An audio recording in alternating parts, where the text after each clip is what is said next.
Bonjour à tous, alors pour cette première chronique santé de l'année, je vous souhaite évidemment mes meilleurs vœux, la santé. Et alors pour bien commencer 2013, nous allons vous aider à tenir vos bonnes résolutions et à vivre plus sereinement votre quotidien grâce au docteur Gilles Mondoloni. Bonjour. Bonjour. Alors aujourd'hui, donc, on va commencer par se débarrasser des mauvaises habitudes. Vous allez nous expliquer tabac, boulimie, tout ce qui est comportement comme ça un petit peu compulsif.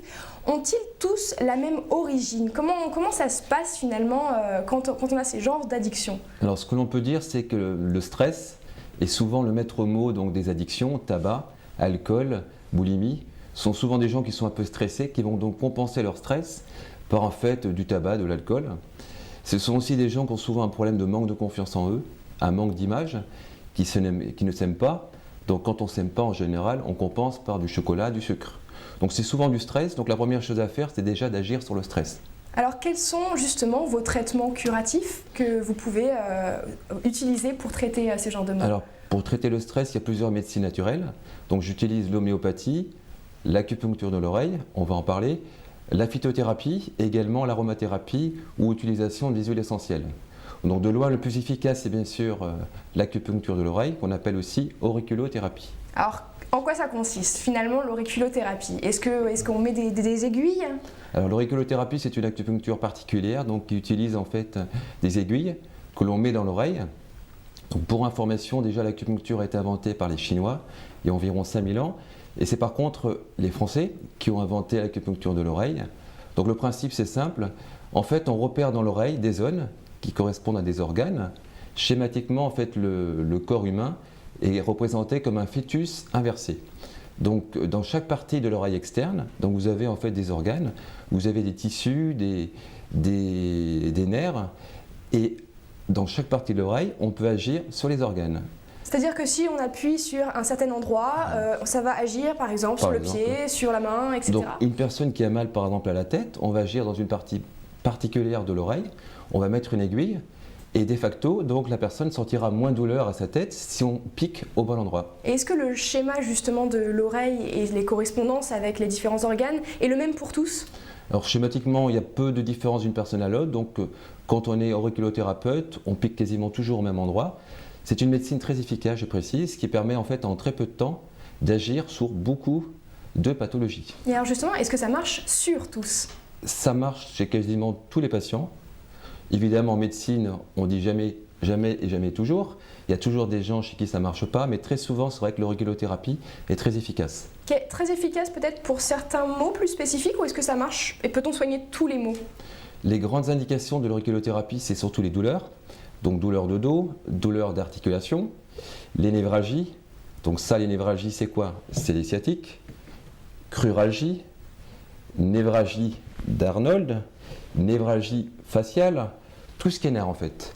Ça va également agir sur tout ce qui est douleur d'algodystrophie, douleur musculaire, également sur les addictions. Donc les gens voilà, qui fument... c'est ça là finalement qui nous concerne dans le cas des mauvaises habitudes. J'imagine. Donc les addictions, c'est quoi ? C'est le tabac, c'est l'alcool, c'est les drogues et c'est le sexe aussi. Le sexe en fait partie. Ça va également agir sur tout ce qui est en fait boulimie. La boulimie, c'est quoi ? On est stressé, on compense par les aliments.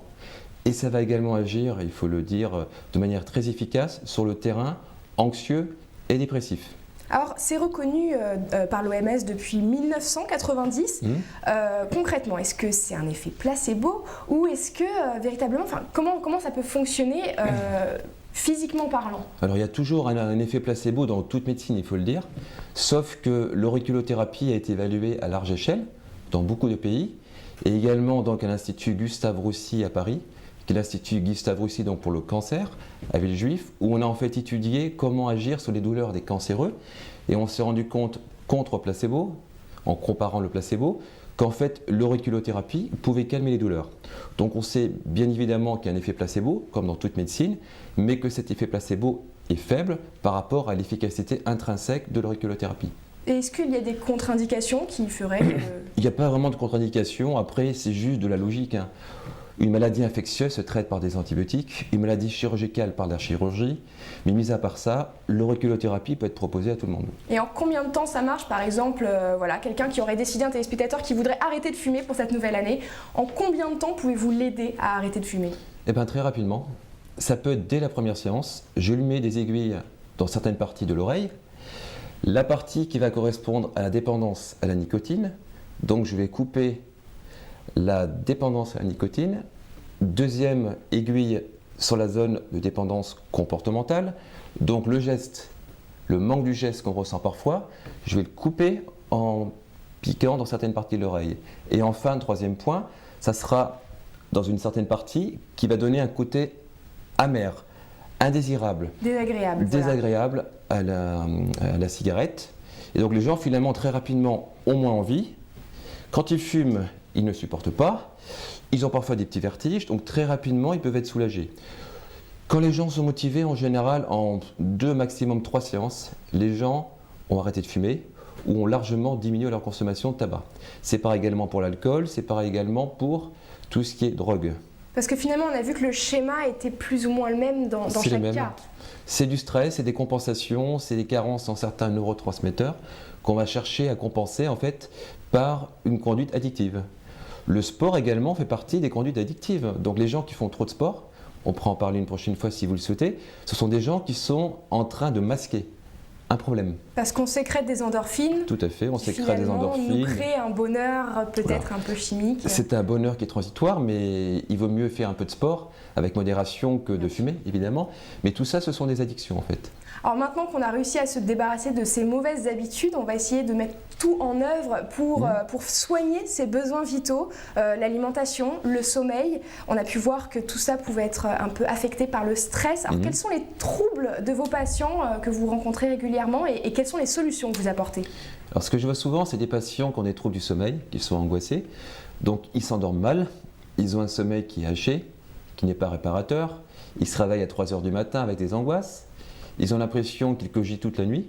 Donc ça, effectivement, il faut les soulager. Les traitements chimiques ne sont pas la solution, car en fait, ils ont tendance à développer une accoutumance. Ils sont bourrés d'effets indésirables. Tout ce qui est somnifère, donc on oublie. Tout ce qui est somnifère, il faut vraiment éviter de les prendre. Évidemment, si les traitements naturels ne marchent pas, pourquoi pas, mais à condition de le prendre sur une courte période. Voilà, très ponctuel. Courte période, c'est quoi? Ça correspond à quelques jours, quelques semaines? Pour citer quelques exemples, une personne qui prend un Lexomil, par exemple, va le prendre pendant une période courte d'un stress existentiel, d'un deuil, par exemple, 1 semaine, 2 semaines, grand maximum. Mais en fait, quand on connaît les médecines naturelles et les plantes, l'acupuncture de l'oreille, on se rend compte que finalement, on peut largement se passer de ces produits-là.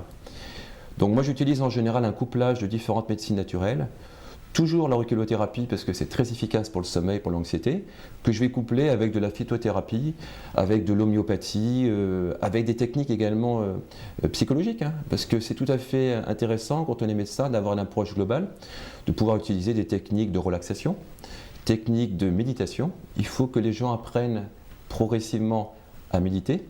Donc encore une habitude à prendre pour la nouvelle année. Une habitude, donc il faut prendre ce qu'il y a de bien dans l'Orient. L'Orient nous inculque de méditer, de se poser, de prendre du recul, de la hauteur par rapport aux choses. L'occidental n'a pas trop l'habitude, mais il faut qu'il acquiert cette habitude en fait. Et finalement, la phytothérapie vient également, la mode de la phytothérapie vient également de l'Orient. Quels sont les types de plantes que vous utilisez, puisque vous nous avez parlé justement de phytothérapie et d'homéopathie? Quels sont les types de prescriptions, puisque ce sont des prescriptions qu'on peut aller chercher chez le pharmacien. Ce n'est pas sous bande rouge comme les médicaments, on va dire, plus chimiques. Voilà. Donc en fait, les plantes, ce sont classiquement la valériane, bien connue, la passiflore. Vous avez également la théanine, qui est en fait un extrait du thé qui fait dormir. Vous avez également l'Echtolzia, qui est une plante qui vient plutôt d'Inde. Vous avez donc toutes ces plantes-là très connues, qui sont plus ou moins associées dans des cocktails. Donc on peut les acheter chez des pharmaciens, en sachant que chez le pharmacien, le problème, c'est que vous pouvez avoir le bon produit qui côtoie le produit un peu moins bon. Alors attention à la qualité du produit que vous achetez, parce que ça n'est pas parce que c'est marqué sur la boîte qu'il y a forcément le produit à la dose adéquate. Alors d'où l'important justement de voir des phytothérapeutes comme vous pour nous expliquer peut-être qu'il n'y ait pas de contre-indication, d'interaction avec d'autres médicaments ou d'autres plantes. D'où l'intérêt sur le moyen long terme effectivement de voir un phytothérapeute ou un médecin qui connaît en fait bien les plantes, et surtout pas de rentrer trop dans une automédication prolongée qui ne résout pas le problème, qui au contraire va masquer le problème et va finalement créer en fait un retard du diagnostic qui peut être préjudiciable pour le patient. Donc même avec les plantes, on fait attention. Ah, complètement. Il y a des plantes qui peuvent être dangereuses. Évidemment, il y a moins de risques avec les plantes, mais toute médecine naturelle doit être pesée, doit être utilisée avec discernement. Et la force en fait de la médecine, c'est d'utiliser toutes les bonnes idées qui viennent de partout. Et aucune médecine ne s'oppose. Alors là, on parle, c'est vrai, plus spécifiquement du sommeil, mais on a parlé un petit peu plus précédemment de l'alimentation. Ce sont deux facteurs qui sont totalement liés finalement. Quelle est justement l'interaction quand on a une mauvaise alimentation? Est-ce qu'on a plus de difficultés à s'endormir, à digérer? Comment ça se passe physiologiquement? Quand on mange mal, notamment le soir, l'estomac donc est lourd, la digestion est lourde. Certains méridiens d'acupuncture donc vont se mettre en fonctionnement la nuit, vont nous réveiller. Première explication. Deuxième explication, une partie de l'énergie de la digestion va nous empêcher de dormir. Autre explication, si dès le matin on mange trop sucré, ou pire, on saute le petit déjeuner, on va être en rattrapage calorique, mais également en rattrapage du type d'aliment qu'on va manger. Schématiquement, pour bien dormir, en fait, ce qu'il faut comprendre, c'est qu'il faut manger plutôt un petit déjeuner à base de protéines, avec un peu de sucre, mais certainement pas le petit déjeuner trop sucré, Kellogg's et compagnie, qu'on a tendance à préconiser, qui est une erreur monumentale.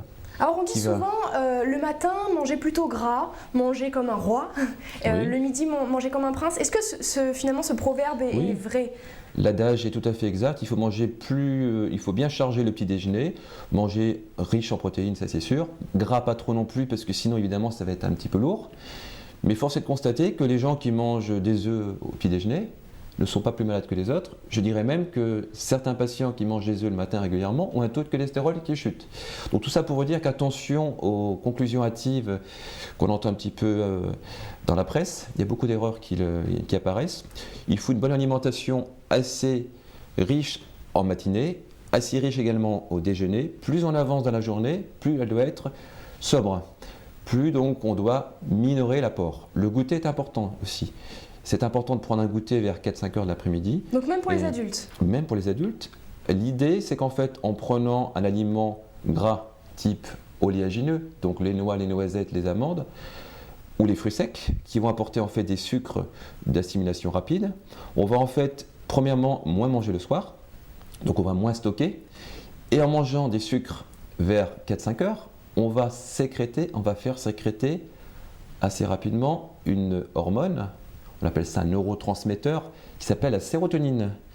Donc en prenant un bon goûter à base d'oléagineux, à base de fruits secs, on va favoriser la sécrétion de sérotonine. Et donc on va favoriser le bonheur, on sera moins irritable et l'endormissement sera meilleur, ainsi que la qualité du sommeil. Donc finalement, tout se faire plaisir. Se faire plaisir avec modération. Bien sûr. Alors souvent, c'est vrai que le rythme de nos vies, je pense particulièrement au travail, aux sorties, va un petit peu conditionner tous ces repas, à la fois en quantité et en qualité. Quand on a une réunion de travail avec tout un tas de viennoiseries, c'est difficile de ne pas craquer. Je pense aussi aux hommes d'affaires qui vont régulièrement dans les restaurants. Quels sont les réflexes que vous pourriez leur donner, les réflexes à prendre pour cette nouvelle année et pour justement éviter de tomber dans ces pièges, dans cette erreur? Premièrement, prise de conscience. Savoir quelles sont les priorités dans sa vie. Alors j'ai conscience qu'on est dans un monde un peu stressant, où il y a beaucoup de pression, mais il faut ne jamais oublier que le plus important c'est la santé. Donc d'abord il faut une prise de conscience de la nécessité d'entretenir son capital santé. Donc ça veut dire quoi? Ça veut dire avoir une activité physique régulière, donc marche régulière, voire sport d'endurance. Ça signifie également apprendre à respirer. Peu de gens savent respirer. Beaucoup de gens respirent de manière superficielle, donc sans gonfler complètement les poumons. Donc ça, c'est une chose importante. Et puis, prendre du recul, prendre de la hauteur, positiver. Quand il y a un souci, apprendre à se dire dans la tête, ça n'est pas grave, ça ira mieux après. voir toujours le côté positif des choses. Donc on s'aperçoit que finalement être bien dans son corps, c'est complètement lié à être bien dans sa tête. Donc la santé n'est pas que physique. Le stress, on l'a vu, est un des mots qui touche le plus les Français. On parle également de stress positif et de stress négatif. Alors à partir de quand doit-on finalement s'alarmer et se dire « Oula, mon stress là commence à un petit peu empiéter sur mon bonheur justement ». Quels sont les signes finalement pour mettre le haut là sur ce stress? Alors déjà, il faut du stress parce que sans stress, on n'est pas rapide, on est peu performant, on est peu percutant. Donc un stress positif, c'est quoi? C'est je réfléchis plus vite, je suis plus capable de mémoriser les choses, j'ai les idées plus claires, je suis plus dans l'effort physique, dans la performance. Donc ça c'est bien, c'est positif. Mais quels sont les risques alors? Si ça ne dure pas trop longtemps. Si par contre le stress devient chronique, trop important, ça va être l'hypertension qui va apparaître, les maladies, toute maladie existante va flamber, ça va être également les cancers, tout flambe en situation de stress. Parce que finalement, on est en hyperactivité. On sécrète beaucoup d'adrénaline, beaucoup de cortisol, qui sont des hormones du stress, qui vont augmenter les cancers, qui vont aggraver les maladies cardiovasculaires. Et c'est d'ailleurs ce type d'hormones, donc le cortisol et les noradrénalines, qu'on va justement diminuer en donnant certaines plantes et en faisant de l'auriculothérapie. Donc encore une fois, l'auriculothérapie est finalement un traitement particulièrement adapté au stress. Terriblement efficace. Et alors comment justement gérer ce stress une fois chez nous? Quels sont encore une fois les bons réflexes à avoir? Les bons réflexes, c'est apprendre à respirer, je le répète, tout faire pour ne pas se mettre en colère. C'est avoir de la gratitude par rapport aux choses qui nous arrivent. Quand quelque chose de positif arrive dans votre vie, il faut remercier. Être sympathique avec tout le monde, jusqu'à une certaine limite. En fait, c'est un changement de la mentalité. On n'est pas habitué en Occident, mais il faut apprendre à être heureux, se dire je suis heureux, même si je ne le suis pas, je me force à oublier les éléments négatifs pour voir le positif. On dit souvent, parce que ça peut être aussi assez utile, de prendre un petit carnet pour noter chaque jour les choses positives de la journée pour apprendre à s'en rendre compte. C'est une pratique que vous conseillez également? Complètement. Moi, je suis pour les pensées positives. Donc, dans mon cabinet, souvent, j'incorpore dans ma pratique des pensées positives, des prières, entre guillemets prières, bien sûr. Oui, sans forcément une connotation religieuse, mais du moins une façon de voir les choses. Des prières de valorisation, des prières d'amour de soi, qui sont la base des bases du comportement en fait humain. Tant qu'on ne fait pas ça, on est en rattrapage, on est en compensation. Et même si on fait des médecines naturelles, aussi bonnes soient-elles, on n'utilise qu'un outil. Il faut agir sur la racine du mal qui est est-ce que je m'aime? Est-ce que j'ai besoin de reconnaissance? Est-ce que j'ai un désir de revanche? Etc., etc. Il faut travailler en amont, ce qui n'empêche pas bien sûr de faire de l'auriculo, de l'homéopathie, de la phyto, de l'ostéopathie. Tout est un ensemble et c'est ça qui est intéressant. À partir du moment où on veut s'en sortir, on est déjà quand même on est dans la bonne voie. Combien de temps ça peut prendre pour quelqu'un qui, on va dire, est un peu dépressif? C'est vrai que là, c'est l'hiver, on parle de dépression hivernale. Combien de temps ça peut prendre pour changer un peu d'état d'esprit? Alors pour la dépression hivernale, qui est en fait en relation avec un manque de sérotonine, lié au fait qu'il y a moins de lumière, donc qui va sur la rétine, donc moins de sécrétion de sérotonine. Le premier principe à inculquer aux patients, c'est en fait s'aérer, prendre l'air, au moins 1 heure par jour. Même s'il fait froid, il faut sortir. Même s'il fait froid, il faut sortir. Le froid n'est pas gênant. Il vaut mieux un bon froid sec qu'une température trop chaude, trop lénifiante, trop humide. Il faut également penser à faire entrer l'air, le soleil dans la maison. Penser à respirer, ça c'est très important. L'activité physique et pourquoi pas également la luminothérapie. Donc ce sont des lampes qu'on peut acheter chez le pharmacien, chez les magasins d'appareillage orthopédique, entre autres, qui va en fait donner pendant une demi-heure dans la journée une lumière de couleur blanche qui va donc impacter la rétine et qui va donc aboutir à la sécrétion de sérotonine. C'est finalement simuler le soleil qu'il n'y a plus en hiver. On simule la déplétion en rayons ultraviolets de la période hivernale. Et ça marche bien? Vous avez des résultats concrets? Alors moi personnellement, quand ils ont des troubles du sommeil, je leur fais de l'auriculothérapie, plus les autres médecines naturelles que maintenant vous connaissez. Mais pourquoi pas, en cas d'échec, utiliser ce qu'on appelle les lampes à luminothérapie. Donc ne pas hésiter finalement à utiliser tous les moyens disponibles. C'est vrai qu'il ne faut pas forcément se jeter sur sa boîte à médicaments. Alors pour finir, quels sont vos derniers gestes à suivre? On en a rappelé beaucoup, mais pour faire un petit peu une synthèse en cette fin d'émission, pour finir, les gestes à suivre pour passer une bonne année en pleine forme. Pensez positivement. Penser positivement. Voilà, donc ça c'est la première chose. Ne pas se mettre en colère. Deuxième chose. Alors, Troisièmement, pour ne pas se mettre en colère, parfois c'est difficile. Alors justement, on respire. Alors vous respirez fort, vous gonflez fort les poumons. Vous faites une grande respiration sur plusieurs cycles. Ça c'est important, je voulais vous le dire aussi. Quand on est stressé, ce qui est important, c'est d'apprendre à respirer. Dans la journée, quand vous avez quelques minutes, vous vous isolez, vous vous mettez à faire des grandes inspirations. Vous bloquez la respiration 4 secondes et vous soufflez. Il faut le faire plusieurs fois dans la journée, c'est très important pour faire travailler son muscle qu'on appelle le diaphragme, qui est le muscle de la respiration, mais qui est également le muscle qui sert à faire partir tous les déchets et qui sert en fait à apporter une bonne énergie au niveau du cerveau. Donc les respirations, c'est le plus important. C'est également les pensées, voir toujours le positif, même si ça ne va pas. C'est très important ce que je dis. Il faut se dire ça ira mieux après. Et également très important, ne pas être trop pressé.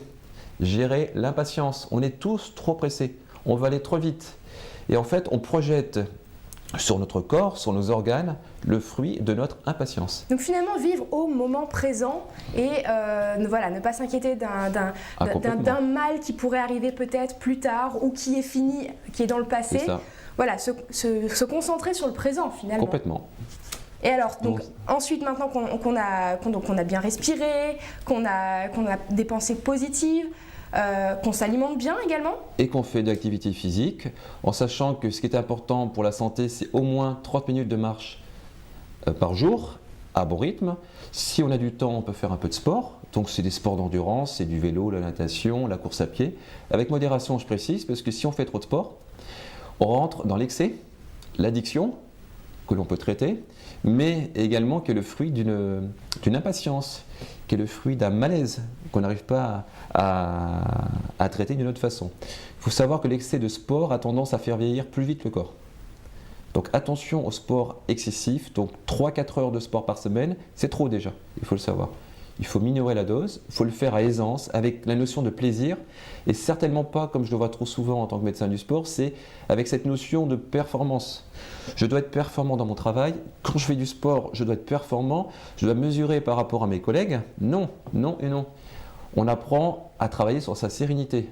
Sinon, on reproduit le même schéma, on transporte le problème du travail dans le milieu sportif. Ça, c'est pas bon. Donc finalement, toujours se baser sur le plaisir. Le plaisir. Et se faire du bien. Complètement. Ne pas vivre dans la frustration, ne pas s'empêcher de manger 2 carrés de chocolat de temps en temps parce que soi-disant ça fait grossir.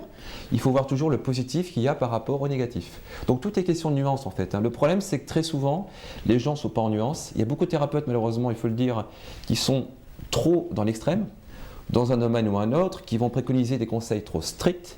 Et le problème, c'est que si c'est trop strict, les gens ne vont pas le suivre, ou ils vont le suivre que quelques semaines, et du coup, il y aura une perte d'observance, et ça, c'est très préjudiciable pour le patient.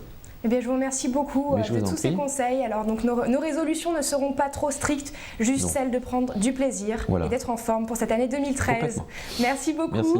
Et quant à vous, je vous propose de retrouver le journal d'information locale avec Sophie Jobert et Cédric Chasseur.